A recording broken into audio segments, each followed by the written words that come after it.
Halo guys, welcome to eStudy Talk. Ngobrol bareng eStudy. Gua Riko Yapotra, kali ini gua ngajak temen gua, Regi Nathanael, halo. Jadi dia ini seorang model dan influencer serta crypto enthusiast. Gua ngajak dia nih main ke kantor ICDX di Jakarta bersama dengan Mas Anang, selaku jadi Head of Learning Center dari ICDX. Mas Anang, welcome.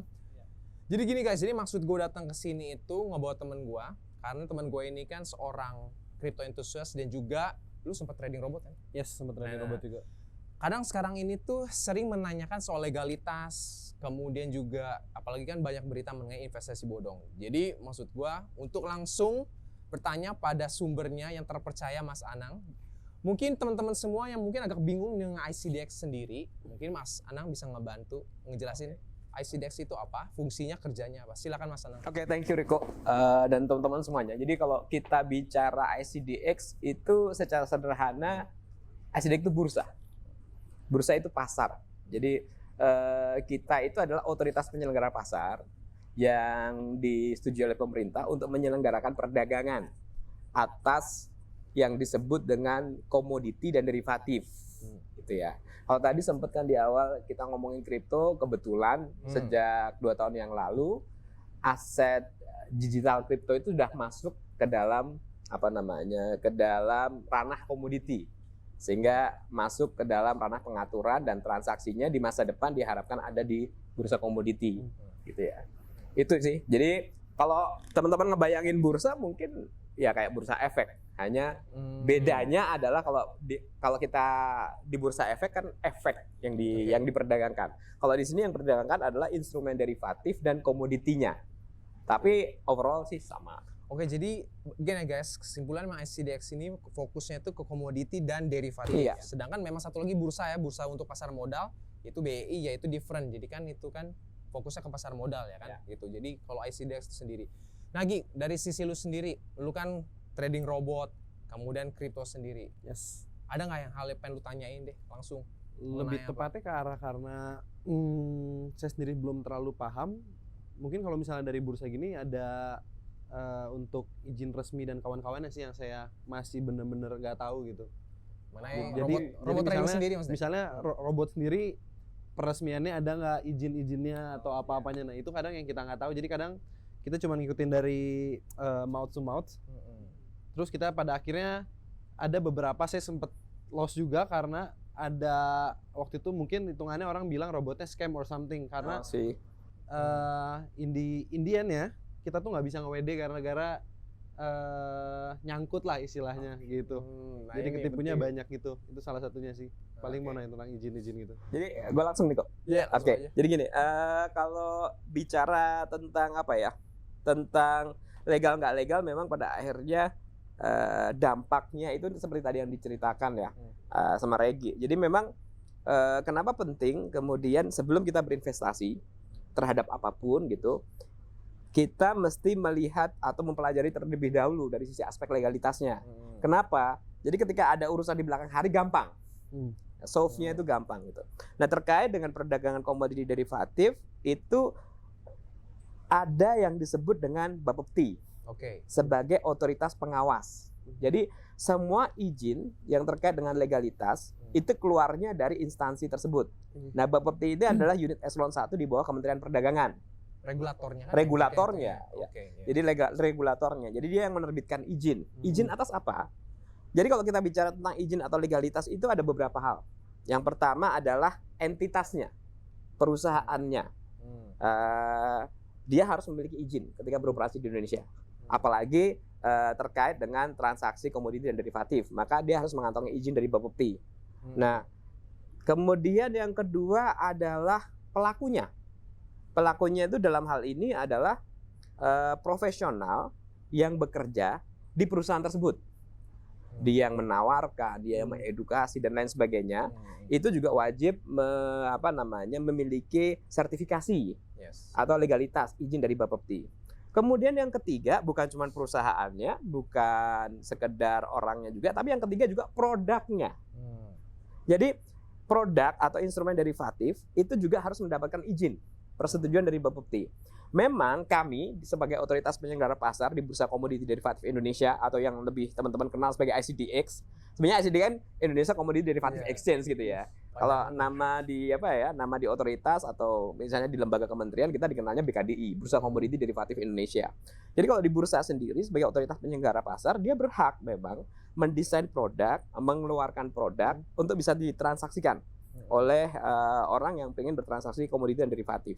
Tetapi pada saat bursa selesai riset, kemudian meluncurkan satu produk, si produk ini harus mendapatkan izin dari Bapepti. Malah terkait dengan produk ini agak berat loh. Sebelum izin dari Bapepti, produk komoditi yang ditransaksikan 2 tahun yang lalu itu masih harus melalui surat keputusan presiden. Oke.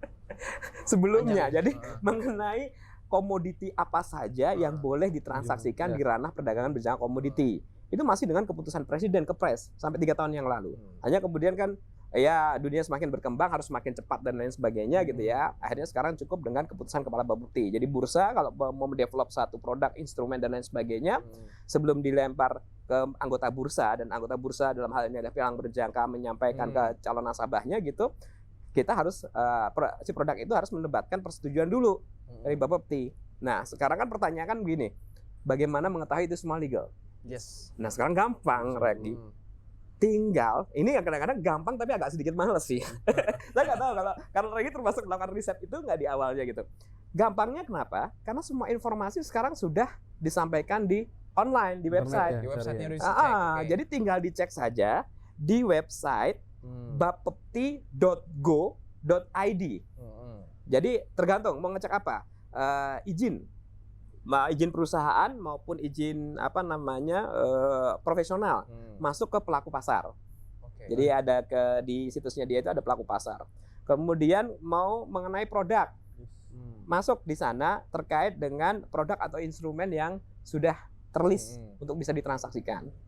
Gitu. Jadi sebenarnya masyarakat dalam hal ini, terutama teman-teman ya generasi muda ya, akan lebih mudah karena sudah terbantu dengan informasi via digital gitu. Jadi bisa diakses kapan saja. Cuma maksudnya inilah yang menarik karena memang gue juga tahu kalau misalnya lu trading robot atau bahkan apapun itu harus ngecek di Bapepti dulu ya website-nya apakah terdaftar atau enggak. Cuma masalah lu tahu nggak sih kalau robot trading lu itu pialang berjangka justru itu yang tidak di list atau tidak masuk di Indonesia. Bapepti. Karena memang banyak sekali, bener ya? Bener, sebenarnya banyak sekali. Menurut gue tuh memang robot tuh banyak. Berarti lu sendiri tahu nggak kalau robot lu pialang berjangkanya maksudnya itu tidak terdaftar sebenarnya? Sebenarnya sayanya nggak nyari sih, gue aja sih nggak nyari.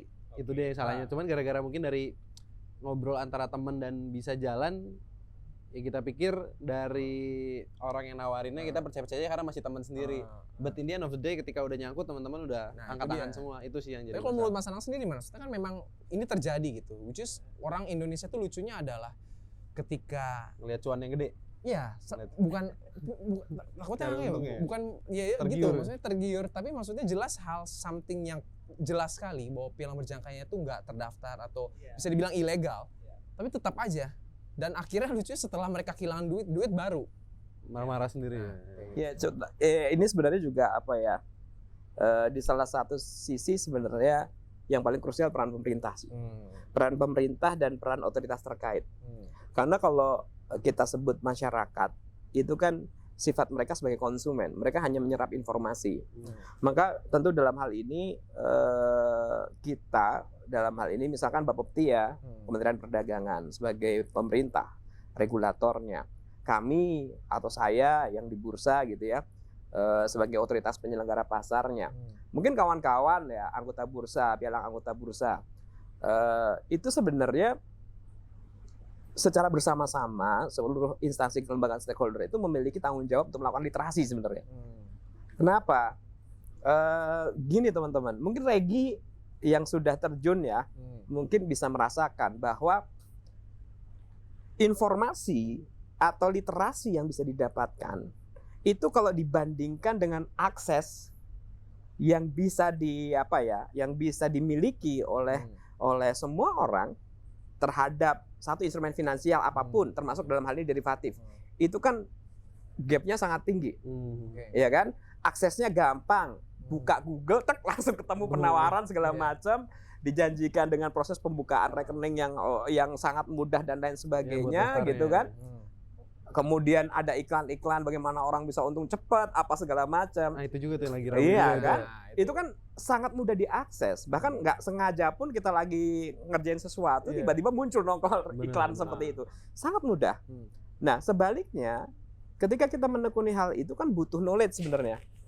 Nah di sisi knowledge ini yang kemudian ketika coba nyari dan lain sebagainya itu tidak semudah ketika kita membuka rekening misalkan gitu ya, tertarik kemudian ingin join. Nah itu tantangan sih, memang tantangan. Makanya kemudian di Bursa Komoditi Derivatif Indonesia kita sudah menyadari itu sejak awal. Ada beberapa hal yang kami lakukan di sini.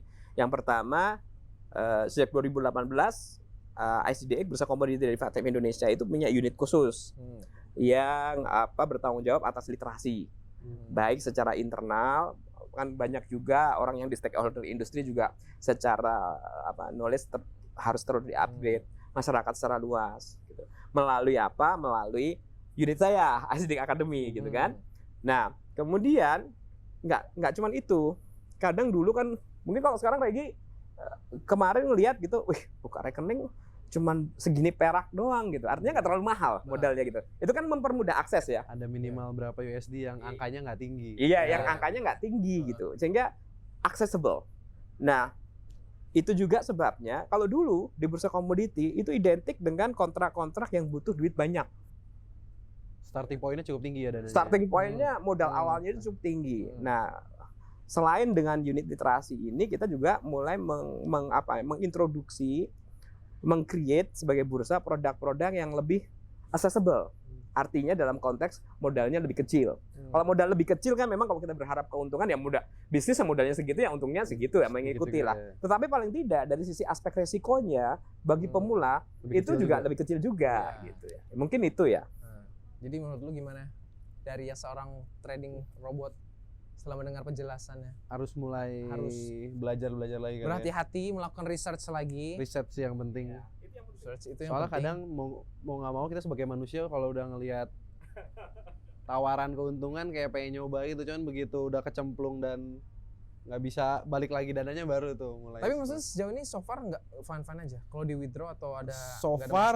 So far sih aman, cuman kalau misalnya kita kalkulasiin loss sih, in the end of the day-nya loss ya. Tapi kemarin sempat narik dari robot terakhir, meskipun saya WD di tanggal, misalnya let's say kita tanggal 1 baru ke WD tanggal 14 hari deg-degan, tapi bisa keluar akhirnya. Tapi semenjak itu cuma ada delay aja maksudnya. Ya. Delaynya udah bikin tegang karena mungkin pas delay di perusahaan sananya lagi nungguin modal dari mungkin kita nggak tahu dari user yang lain kali ya. Tapi kan lu main kripto juga kan? Kripto main tapi nggak banyak. Cuma maksudnya kalau dari sisi ICDX sendiri ini untuk aset kripto itu sendiri gimana Mas Anang? Maksudnya sudah masuk kan, legalitasnya gimana? Apalagi robot kripto ya kemarin. Sekarang ada NFT ya. Ada. NFT. Iya. Tapi terus ada robot yang kripto trading kripto juga. Iya. Nah itu gimana tuh Mas Anang? Jadi gini, kalau kita di bursa sebagai otoritas penyelenggara pasar, kita tentu akan melihat dulu tren global yang terjadi seperti apa. Karena untuk hampir semua barang, ini yang kadang-kadang kita mungkin sama-sama melakukan, terlibat di dalamnya tapi nggak begitu sadar. Untuk hampir semua produk, Indonesia itu market yang paling seksi. Iya sih, paling hot. Betul nggak? Indonesia itu adalah market yang paling seksi. Semua orang datang ke sini untuk menawarkan barangnya, menawarkan produknya gitu, apapun bentuknya gitu. Nah, jadi kami sudah melihat sebenarnya ada kecenderungan pergeseran, ya ini evolusi lah ya. Artinya masuk ke ekonomi digital. Tentu kalau sudah ekonomi digital, ujung-ujungnya akan lahir aset digital dan lain sebagainya, pasti gitu ya. Dan kemudian waktu itu dipicu dengan munculnya Bitcoin dan lain sebagainya gitu. Seingat saya, beriringan dengan itu pula 2018 itu kita sudah ngomongin sebenarnya kontrak crypto futures. Oke. Sudah. Bahkan kita sudah riset, kita sudah develop gitu ya untuk prototype instrumennya. Itu sudah. Nah, kemudian bahkan kita sudah sempat ajukan juga ke Badan Pengawas Perdagangan Menjaga Komoditi atau Bapepti, Kementerian Perdagangan, bahwa kita ingin memfasilitasi perdagangan yang seperti ini. Tapi Dasarnya belum jalan aja ya berarti ya. wah Crypto itu futures ceritanya itu ya? agak sedikit berliku. Jadi dalam hal ini pemerintah punya concern lain gitu. Jadi dari Bapepti sendiri concernnya sebenarnya adalah bagaimana pertama kali yang diwujudkan adalah pasar fisiknya terlebih dahulu. Jadi mungkin selama ini kalau kita tahu orang bertransaksi kripto itu kan lewat pedagang ya, Iya. exchanger, Yes. ya kan, exchanger pedagang kripto. Jadi banyak sekali pedagang kripto sekarang. Kalau dulu mungkin cuma ada Indodax, kemudian mungkin toko kripto. Nah Iya, sekarang udah iya. mulai Sekarang banyak, udah udah banyak sih mulai exchange-nya. menjamur gitu kan, udah mulai menjamur. Nah seperti itu. Nah yang perlu diketahui adalah ketika orang bertransaksi dengan pedagang seperti itu kan di titik itu tidak ada campur tangan pemerintah, tidak ada fungsi pengawasan dan lain sebagainya kan, sehingga terbuka banyak lah ruang untuk quote unquote scamming atau apa itu masih sangat terbuka luas. Nah berdasarkan hal itu maka kemudian kepentingannya waktu itu di Bapepti adalah untuk menjadikan terlebih dahulu bursa kripto. Jadi nanti semua pedagang dan transaksi antara nasabah klien dengan si pedagang kripto tadi itu terregister, tercatat di bursa. Ada pengawasan juga dari pemerintah jadi. Nah, ada pengawasan satu. Yang kedua, setiap transaksi yang tercatat di bursa itu kan penjaminan penyelesaian kewajiban masing-masing pihak dijamin oleh lembaga clearing. Iya, itu dia. Ya kan? Selama dia masih di luar bursa seperti itu kan nggak ada lembaga clearing yang menjamin. Penjaminnya siapa? Kalau misalnya pedagangnya atau nasabahnya ya bisa dua pihak lah ya. Iya. Kemudian bahan prestasi siapa yang ngejamin? Nggak ada. Betul. Tapi begitu transaksi itu tercatat, diawasi oleh otoritas, kemudian semua transaksi yang ada didaftarkan ke bursa kripto nantinya ya akan mendapatkan fasilitas penjaminan penyelesaian transaksi dari lembaga clearing. Jadi ini bukan persoalan penjaminan pasti untung, enggak, itu beda ya. Jadi kalau kadang-kadang orang bilang dijamin berarti untung, bukan. Yang dijamin itu adalah bahwa hak masing-masing pihak dan kewajiban masing-masing pihak yang terikat di dalam perdagangan tersebut dijamin penyelesaiannya. Gitu loh. Gitu ya. Itu makanya fokusnya waktu itu adalah itu. Nah, hanya sayang prosesnya agak sedikit menurut saya ya pribadi ya boleh dong agak sedikit berjalan lambat. Baru 2 tahun, ini udah jalan 2 tahun dan bursa kriptonya sendiri juga masih belum kelihatan kan seperti apa. Sebenarnya kalau mau difikirkan pada waktu itu ketika kita mau rilis crypto futures itu dasarnya sebenarnya bukan memfasilitasi orang semata-mata untuk bertransaksi, sebenarnya enggak. Regi, boleh tanya, Regi sebelumnya waktu itu main kripto tahun berapa, Regi? Kayaknya baru setahun setengah lah kayaknya. Setahun setengah, oke. Gini, 2018 itu kripto meledak. Sempat, tapi nggak setinggi ini belum ya. Ini kan dipicu sama si Elon Musk sama Doge sebenarnya. Dia jadi semuanya ngerek ke atas gitu kan. Sebelumnya itu sudah cukup tinggi dan pada waktu itu terjadi mulai gejala penurunan. Bitcoin turun, Ethereum turun, hampir semua kripto yang gede-gede itu pada turun. Nah persoalannya begini, kalau Regi ya sebagai klien pegang aset kripto, gimana rasanya kalau asetnya turun? Deg-degan. Ya kan? Ya setiap kerugian pasti akan menimbulkan deg-degan. Dan sebenarnya itu bisa diantisipasi. Bisa diantisipasi. Caranya seperti apa? Regi punya fisik misalkan kripto gitu ya, misalkan berdagang beli dari salah satu exchanger tertentu yang ada ya. Ya kalau sekarang yang gede kan paling Indodax, toko kripto gitu ya. Nah kondisinya seperti itu, beli di sana. Nah kemudian setelah beli disimpan di wallet kan, disimpan di wallet. Kriptonya masih tetap. Tetapi ketika harga satu koin kriptonya itu turun, aset nominalnya cash yang di situ, fiatnya ikutan turun gitu kan. Nah sebenarnya itu bisa diantisipasi. Caranya apa? Begitu si Regi analisa atau teman-teman analisa lah ya. Oh aset kripto mau turun, buka kontrak jual aja di bursa. Kalau bursanya memperjualkan aset kripto ya dalam bentuk kontrak derivatifnya. Kan kalau di bursa komoditi boleh jual dulu, tidak harus beli dulu, Regi. Beda kalau di kripto kan sekarang harus beli dulu kan, baru bisa ngejual. Kalau di bursa komoditi enggak, bisa jual dulu, nanti bisa beli kemudian. Efeknya apa? Wih, harga mau turun, langsung buka jual dulu.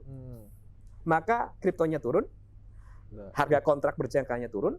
Di sini asetnya Regi mungkin mengalami kerugian dan deg-degan tadi, tapi kalau sudah punya open sell kan nggak perlu deg-degan di bursa, karena penurunannya seiring, ketahan gitu ya. Jadi di sini asetnya turun, di sini posisi selnya berpotensi mengalami keuntungan. Kenapa? Karena pada saat nanti dia akan beli untuk melikuidasi kewajiban selnya ini, harga kan di bawah belinya. Jadi untung di situ. Sebenarnya bisa seperti itu. Waktu itu sebenarnya idenya kenapa kita di bursa komoditi derivatif mau melaunch kontrak futures duluan. Kenapa? Kita bisa membayangkan bahwa pembentukan bursa kripto ini agak panjang, tetapi kebutuhan di masyarakat atas instrumen lindung nilai aset yang lagi happening ini kan harus disediakan gitu ya.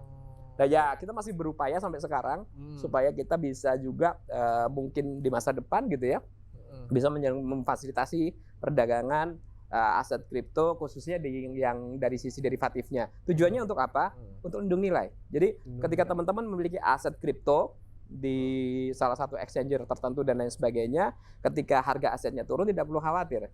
Itu bisa di-manage risiko penurunan harganya itu dengan bertransaksi derivatif di BKDI. Maunya gitu, maunya. Benar-benar. Sebenarnya gitu ya. Jadi menurut lu gimana setelah mendengar penjelasan ini?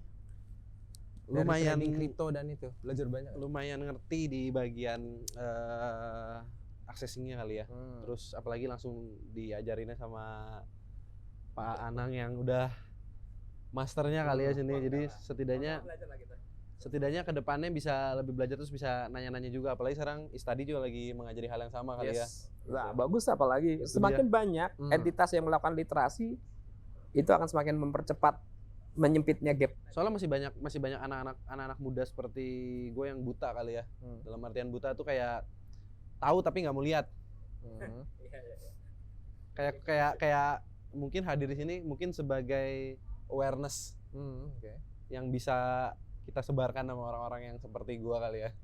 Supaya belajar lagi ke depannya begitu. Karena memang tujuannya gitu ya. Maksudnya memang biar makin banyak orang aware juga paham dan karena apa ya? Jangan sampai karena kita ini seperti yang lu bilang karena ngikut-ngikut orang aja. Iya malah jadi dapatnya loss mulu. Nah, itu justru nggak bagus. Sama satu lagi sih yang pengen gue tanyain mengenai ya sekarang lagi happening banget dari anak muda Ghazali, NFT. Yes, that's it. Itu yang perlu tanya Gimana NFT. Sangat kebetulan sekali barusan siang tadi ada teman-teman kuliah dulu. Mereka kan sering zooming gitu, ngebahas hal yang sama, fenomena yang sama. Teman-teman datang sekarang juga ngebahas fenomena yang sama. Berarti ini lagi happening. Jadi ada bagian peran kita untuk menjelaskan. Jadi gini, kalau bicara tentang NFT, non fungible token.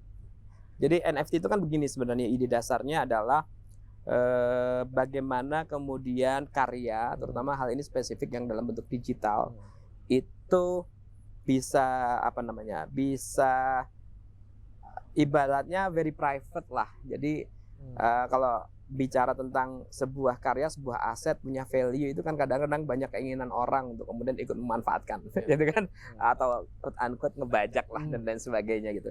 Tapi kalau di NFT ini kan justru pengennya adalah bagaimana orang atau orang-orang yang memiliki karya, terutama dalam bentuk digital, itu bisa mengambil keuntungan secara optimal dari karyanya. Dan tidak perlu khawatir dengan yang namanya pembajakan. Ya, karena kalau bicara tentang NFT, salah satu ciri khasnya itu adalah si asetnya ini dikode sangat unik, sehingga dia tidak bisa diduplikasi dan lain sebagainya, nggak bisa. Makanya kadang-kadang harga satu aset tertentu harganya bisa sangat mahal. Bisa sangat mahal karena unik. Apalagi kalau dia punya nilai unik yang tinggi gitu kan. Kalau sudah bicara seperti itu kan susah bicara tentang harga ya. Itu salah satu kenapa kemudian di NFT itu harganya bisa sangat wow. Dan dia masuk pada saat aset digital ini lagi happening. Jadi bisa saja setiap orang yang punya karya digital di masa depan itu bisa saja kemudian memanfaatkan environment NFT ini untuk kemudian ibaratnya quote unquote memasarkan karyanya lah. Itu bisa. Jadi justru kalau bicara tentang aset kripto, ini nggak tahu ya, kalau kan ada beberapa kepentingan, ada teman-teman yang memanfaatkan sebuah instrumen itu untuk mendapatkan keuntungan dari selisih pergerakan harga, volatilitas ya. Mungkin aset-aset seperti cryptocurrency itu bisa jadi opsi ya. Tapi bagi saya pribadi NFT itu justru menarik. Menariknya apa? Lu bisa bayangin bahwa di masa depan orang-orang tidak perlu khawatir pembajakan dan setiap kreasi yang bisa dia lakukan dalam konteks dia bisa terjemahkan itu menjadi sebuah aset digital, dia bisa jual dan ada platformnya. Iya, benar. Gitu, dan unik gitu kan. Udah di lock sesuai atas nama dia. Iya. Hmm. Artinya kan dalam kondisi yang seperti itu kan itu membuka kesempatan bagi siapa saja insan kreatif yang punya kreativitas dan bisa dijadikan sebuah aset digital kan peluangnya sangat besar di masa depan. Saya sih malah lebih tertarik ke sana. Nah, NFT ini lahir kan dari teknologi blockchain-nya sebenarnya. Jadi kalau kita bicara tentang cryptocurrency, bicara NFT dan lain sebagainya, sebenarnya base teknologinya kan blockchain-nya itu. Jadi sebenarnya kita di ICDX sejak awal memang lebih peduli dengan si blockchain teknologinya ini, perkembangannya kemana. Bukan hanya NFT, bahkan di sektor logistik pun itu sekarang sudah mulai kita adopt gitu. Karena kan kalau kita bicara di bursa komoditi kan kita nggak hanya bursa komoditi, nggak hanya lembaga clearing, kita juga punya ICDX logistik berikat gitu. Jadi aktivitas logistik di perdagangan berjangka yang melalui bursa kita pun kita juga sudah mulai secara pelan-pelan bergeser ke arah digitalisasi. Memang itu bagi saya ya masa depan akan seperti itu kayaknya. Lu tertarik NFT nggak? Atau lu udah pernah beli? Belum pernah. Cuman baru Siapa tahu jadi the next Gozali. Itu sih unik banget sih. Ngumpulin selfie berapa tahun itu yang lagi rame itu. Itu bisa menghasilkan uang segitu banyak dari NFT. Maksudnya dan lucunya sekarang juga memang trennya anehnya adalah ketika satu orang melakukan itu sekarang banyak ikut-ikutan. Bahkan kalau nggak salah gue lihat itu yang ngejual foto KTP lah. Ya ada. Ya ada. Foto makanan. Ya kan foto bakso lah, terus foto apalah gitulah. Itu ini nggak tahu antara bahkan terakhir kali tuh kalau misalnya nggak salah gue baca justru foto koruptor dijual di NFT.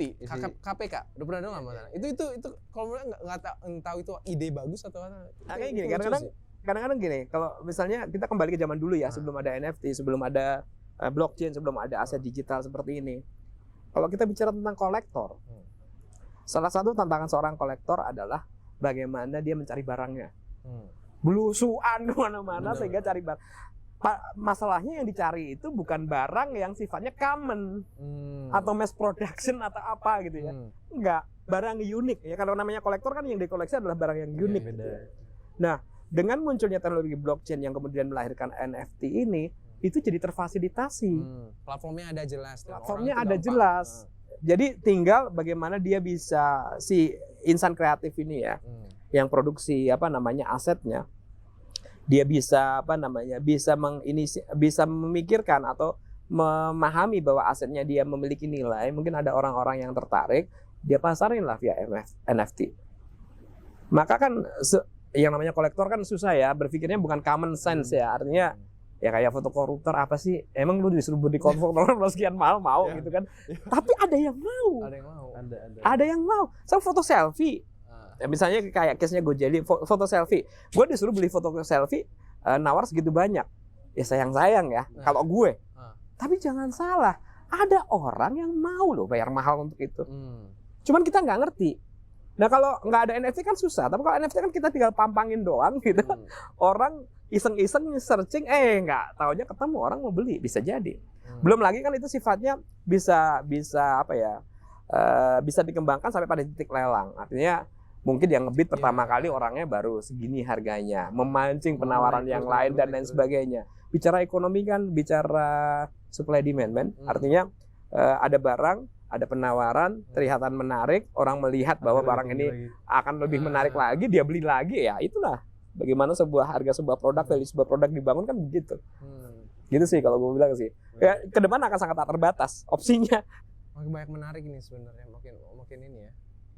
Karena banyak banget pilihan. Iya, karena udah belum selesai ngomongin kripto, ada NFT, terus setelah itu apa lagi gitu. Ada. Gue sempat berpikir gitu aja. Ada metaverse. Ada. Nah iya, metaverse juga itu pembahasan yang lain lagi. Nah, jadi Mas Anang, untuk menutup pembicaraan kita, tadi udah belajar banyak mengenai robot trading, untuk meyakinkan lu nih orang sebagai orang yang informasi tentang merepresentasikan awam sebenarnya, dan kawan-kawan, bukan merendahkan, cuma maksudnya biar lu makin paham. Mungkin ada kata terakhir Mas Anang untuk lebih meyakinkan dia mengenai trading. Iya. Jadi kalau menurut saya bagi teman-teman ya, Regi atau teman-teman yang lain yang baru mau mulai, maka satu hal yang perlu saya sampaikan adalah pertama, ketika kita mau memulai sesuatu, apalagi itu melibatkan untung rugi yang real, maksudnya untung beneran, rugi beneran gitu ya, bukan sekedar gaming, untung rugi yang real, maka ada baiknya di awal untuk kemudian memahami satu hal. Iya. Dalam konsep investasi itu satu terminologi yang harus dipahami adalah jangan percayakan uang Anda sepenuhnya ke orang lain. Satu itu. Kalaupun Anda harus mempercayakan uang Anda ke orang lain, maka Anda harus yakin dengan orang itu. Nah, Itu harus dipahami dulu gitu ya.